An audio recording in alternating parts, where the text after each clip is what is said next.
What do you have here, Heather? I have paint soup. Paint soup? So what do you do to get this off? First, we'll show you a picture of what this used to look like. Right here. Bam!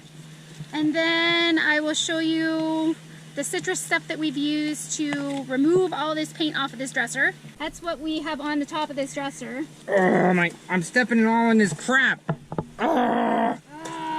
It's like soup, it's gross. Okay, let's take you a walk around this dresser. It's very fancy. It's mahogany underneath here, right? I don't know, I think it's mahogany. We think so. We don't know, but it's from the If anybody knows what kind of wood this is, let us know. 1940s. If you know what kind of wood it is, let us know. We don't. There's no stickers on here, so it won't tell us what it is. I know I'm going to keep the top natural, but I don't know about the bottom. I'm still trying to get the rest of this stripped off. How many coats of paint? Oh, there's like 7 coats of paint on this. It is such a mess, and I've gone through, I couldn't even tell you how many of these. It's only about 100 degrees out, so it's not that bad. It's so hot, the paint's melting. Okay, here's a dresser. A week later, Heather stripped the entire thing. I don't know how she got all this out of here. She used that wheel thing and then a little Dremel. And she stripped all this. There's about 10 coats of paint. It's a really cool dresser. And she stripped the top. And now she has little things she's going to have to get this white paint out. And she just did a little test stain right here and it came out really good. It's so hot from sitting outside, guys. I put my hand on it. It's it's literally like an oven. So this heat is killing us. So this is what it looks like all stripped down. And we took off the back. Took off the back because it smelled like smoke because there were smokers. And we're going to put the back on. We just threw it out. We're going to put a new backing in. So we're going to get that cut to fit. And we took the little things coming out of the drawers here because they were all rotted out. Okay, Heather has done the top. She actually done it with a stain. Day 5.5 million. How many days you been working on this? A week.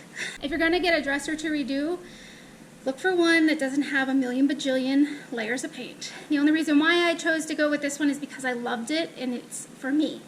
The bottom's not finished yet. I just wanted to get the top on so the stain can dry and then I'll start the bottom. A little bit of steel wool over the stain, the patina. Not patina. I'm just trying to lighten it up in some areas. So the steel wool will lighten it up in some areas like this, correct? Yeah. She's using a Rust-Oleum gel stain. How do you say that name? K-O-N-A? Kona. Kona. A Kona color gel stain Rust-Oleum. And she only needs a little bit for the top.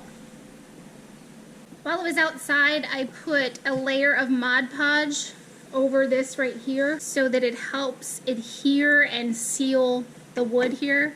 So the wood is sealed now, and then what I'm going to do is go over it with the Waverly. Okay, let's see. That's the Waverly chalk paint that I'm going to use. Waverly chalk paint. Cashew. It's a chalk paint brush. It's a Waverly paintbrush that the same people that make the chalk paint, you can get it at Walmart. And it's actually pretty well priced, this paint. And it covers a lot, really. But it doesn't glob. Fairly easily. It doesn't glob? No, it doesn't glob. I'm going to break down the whole process of what I did for this entire dresser when I do the drawers. Right now, it was such a labor-intensive process. I just wanted to get this done so I could get it in the house. And when I do the drawers, I'm going to take you out and show you step by step as I do it. So what I did was got a roll of plastic. You can get them at Walmart for like $1.36, and you cut them so that it covers the entire dresser, or the entire drawer, I mean. Because what you need to do is keep everything covered. All of this that is covered, once the orange stuff stops staying wet, then it stops working. So all these pieces that are not covered, they will lift eventually with the sander, but they're not going to lift as well as underneath here. And I left some out to show you guys the difference. The other thing I do is I do not follow the directions on the back of this citrus strip. I have watched a couple of YouTube videos. The only reason why I am redoing the whole inside of these dressers is because this dresser is so old and there is like 7 or 8 layers of paint on here, and the people that had it before me smoked, and I used to smoke years ago and I have an issue with smoke, so I'm trying to get rid of all the smoke smell, and that also helps with getting rid of the paint and then using the TSP, and I'm going to show you that process once I finish with the stripping. Some of them said to hurry up and take it off right away. This cover technique is, I leave it on for maybe 15-20 minutes. is the best one that I have found. Once I get off the majority of the paint, then I will sand it. It's kind of hard to do this and show you at the same time. So like I said, you basically want to keep it wet. If you don't, then you'll have the issue like I had on the outside, okay? You can either wipe the excess off into a paper napkin or a paper towel. They both work wonders. It's pretty good stuff, huh? So this is my box of TSP that I got. What I do is I do the strip first, and then I do the TSP, then I will do the sanding. Now what this is going to do is it's going to remove all of the gunk, like the gooey gunk, from the paint remover. And the longer you kind of let it sit, I mean, you don't want to soak them, but the longer it sits on there, the longer it's gonna, I mean, the easier it's gonna be to get it off, you know, the paint and stuff. And right now, all I'm really trying to do is get off as much gunk that is on this dresser and these cabinets as possible. All right, then I'm gonna take the truffle and go in through my lines, the darker color. And this can be as smudged as you want. You don't have to smudge it as much as I am. Take some of the cashew and add it in here. And it's really all it is. It's back and forth until you get the look that you want. It's almost like sponge painting. You can either wax or you can use polyurethane. I'm going to polyurethane it only because I just am not comfortable with just the regular wax. I'm now doing the wax on here, which is kind of like Clear wax. Well, you have to use both waxes to get this look right here, which is what I really wanted. It took me a bit to figure it out, which is kind of another reason why this project is taking me so long.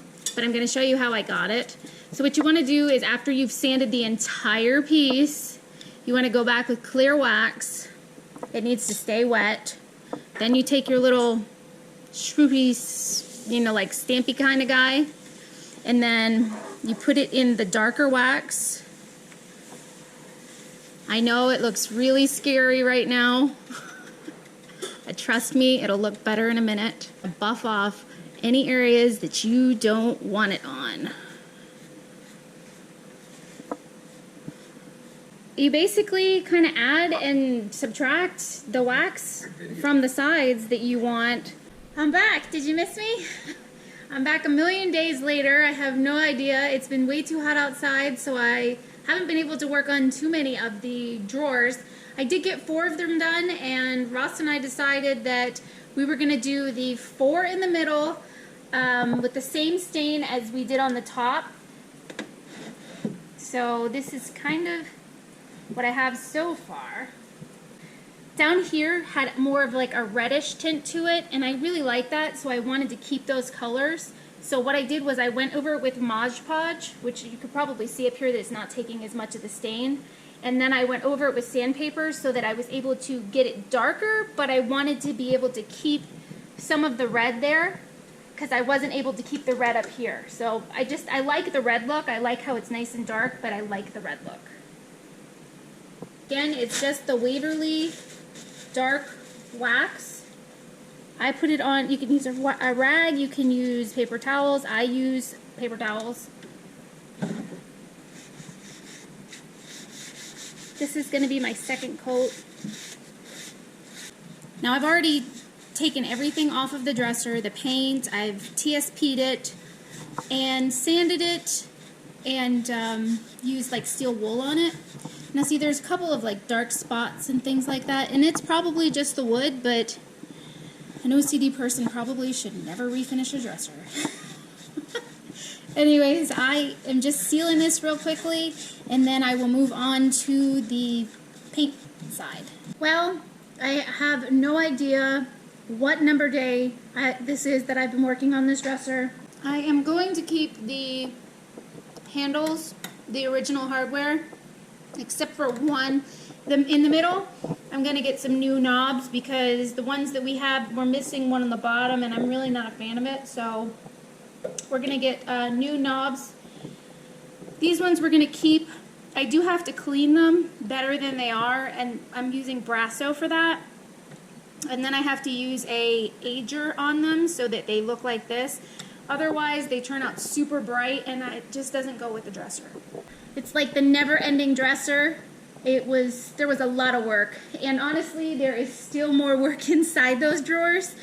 But sometimes you just have to call it quits, and I had to call it quits. It's enough. Let me know in the comments below if you guys enjoyed it and if you have ever refinished a dresser like this.